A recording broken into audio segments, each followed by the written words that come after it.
ચાલો આપણે ભારતીય શિક્ષણ વ્યવસ્થાને એક અલગ નજરથી જોઈએ.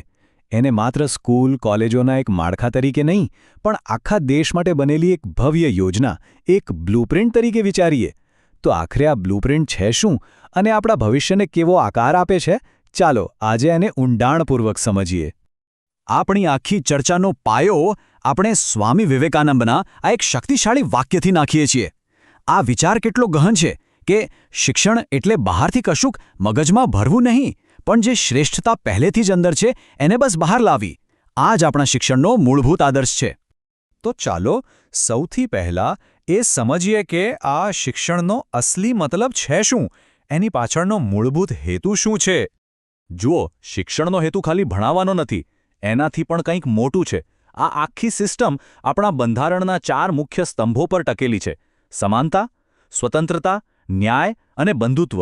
એટલે કે શિક્ષણ એક એવું માધ્યમ છે જેનાથી દરેક નાગરિક આ મૂલ્યોને સમજે, અપનાવે અને પોતાના જીવનમાં ઉતારે. હવે આગળ વધીએ અને જોઈએ કે શિક્ષણના ઉદ્દેશ્યો શું છે, અને એ પણ કે કેવી રીતે એક વ્યક્તિથી શરૂ થઈને આખી વાત રાષ્ટ્ર સુધી પહોંચે છે. બધી જ વસ્તુનો પાયો એક વ્યક્તિ છે. તો પહેલો હેતુ છે વ્યક્તિગત વિકાસ. અને અહીં ખાલી પુસ્તકીય જ્ઞાનની વાત નથી.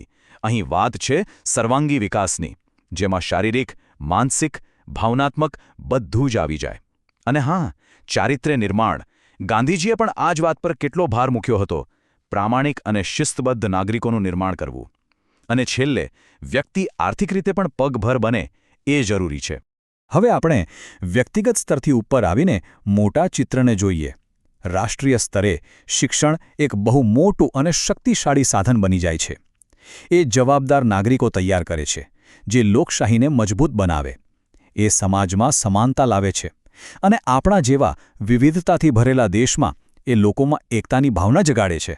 કોઠારી કમિશને તો સ્પષ્ટ કહ્યું હતું કે દેશની આર્થિક પ્રગતિનો રસ્તો શિક્ષણમાંથી જ પસાર થાય છે. સમય સાથે બધું બદલાય છે, અને શિક્ષણની બ્લુપ્રિન્ટ પણ.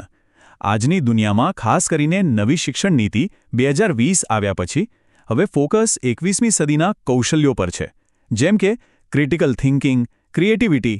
એટલું જ નહીં, હવે આપણે ખાલી ભારતના જ નહીં પણ વિશ્વના નાગરિકો તૈયાર કરી રહ્યા છીએ, વસુદૈવ કુટુંબકમની ભાવના સાથે. અને હા, બંધારણની કલમ 51A કહે છે એમ વૈજ્ઞાનિક દૃષ્ટિકોણ કેળવવો એ પણ શિક્ષણનો જ એક ભાગ છે. તો આ બધી તો થઈ મોટી મોટી વાતો, એકદમ ભવ્ય બ્લુપ્રિન્ટ. પણ સવાલ એ છે કે આનું વાસ્તવિક માળખું કેવું દેખાય છે? ચાલો હવે એના પર એક નજર કરીએ. આ છે એ સીડી, જેના પર આપણે બધા મોટા ભાગે ચડ્યા છે. આંગણવાડી કે નર્સરીથી શરૂઆત થાય, પછી પ્રાથમિક શિક્ષણ, જે RTE એટલે કે શિક્ષણના અધિકારના કાયદા હેઠળ સુરક્ષિત છે. એ પછી આવે છે માધ્યમિક અને ઉચ્ચતર માધ્યમિક, જે કારકિર્દી માટે નિર્ણાયક તબક્કો છે. અને છેલ્લે યુનિવર્સિટીમાં ઉચ્ચ શિક્ષણ. દરેક પગથિયું એના પછીના પગથિયા માટે પાયો નાખે છે. પણ જુઓ, શિક્ષણ એટલે ખાલી સ્કૂલની 4 દિવાલો નહીં, એના 3 અલગ અલગ સ્વરૂપો છે. ઔપચારિક એટલે જે આપણે સ્કૂલ કોલેજમાં લઈએ છીએ. અનૌપચારિક એટલે જે આપણે આપણા પરિવાર, મિત્રો અને સમાજ પાસેથી જીવનભર શીખતા રહીએ છીએ. અને ત્રીજું છે બિનઔપચારિક, જે એવા લોકો માટે છે જે કોઈ કારણસર ઔપચારિક શિક્ષણ નથી લઈ શક્યા, જેમ કે ઓપન સ્કૂલિંગ કે ડિસ્ટન્સ એજ્યુકેશન. આ મુખ્ય માળખા સિવાય કેટલીક ખાસ શાખાઓ પણ છે જે આ સિસ્ટમને ટેકો આપે છે, જેમ કે વિશેષ જરૂરિયાતવાળા બાળકો માટે સર્વસમાવેશક શિક્ષણ, કૌશલ્ય વિકાસ માટે ITI અને પોલિટેકનિક, અને સૌથી અગત્યનું શિક્ષક શિક્ષણ, કારણ કે શિક્ષકો તો આખી સિસ્ટમનો આત્મા છે. BEd અને DELED જેવા કોર્સ દ્વારા શ્રેષ્ઠ શિક્ષકો તૈયાર કરવા એ આ માળખાનો ખૂબ જ મહત્વપૂર્ણ ભાગ છે. સરસ! બ્લુપ્રિન્ટ તૈયાર છે, માળખું પણ સમજાઈ ગયું. પણ આ મોટા મોટા વિચારોને હકીકતમાં કોણ બદલે છે? આ કાગળ પરની યોજના જમીન પર કેવી રીતે ઉતરે છે? ચાલો હવે એ પ્રક્રિયા સમજીએ. અહીં ભૂમિકા આવે છે શૈક્ષણિક સંચાલકોની, જેમને આપણે આ બ્લુપ્રિન્ટના કન્સ્ટ્રક્શન ક્રૂ કહી શકીએ. આ એ લોકો છે જે ખરેખર જમીન પર કામ કરે છે. સરકારની નીતિઓ જેમ કે RTE કે PM પોષણ યોજના એને લાગુ કરવાનું કામ એમનું છે. શાળાઓની ગુણવત્તા જળવાઈ રહે એ જોવાનું કામ પણ એમનું જ છે. અને છેક અંતરિયાળ ગામડા સુધી શિક્ષણ પહોંચે એ સુનિશ્ચિત કરવાનું કામ પણ આ વહીવટી તંત્ર જ કરે છે. આખી સિસ્ટમ આટલી બધી મહેનત, આ બધા પાછળ એક જ અંતિમ લક્ષ્ય છે: 100%. 100% બાળકોનું શાળામાં નામાંકન અને 0 ડ્રોપઆઉટ. એટલે કે કોઈ પણ બાળક અધવચ્ચેથી ભણતર ન છોડે. આ એક આંકડો જ આખી સિસ્ટમની દરેક બાળક સુધી પહોંચવાની પ્રતિબદ્ધતા બતાવે છે.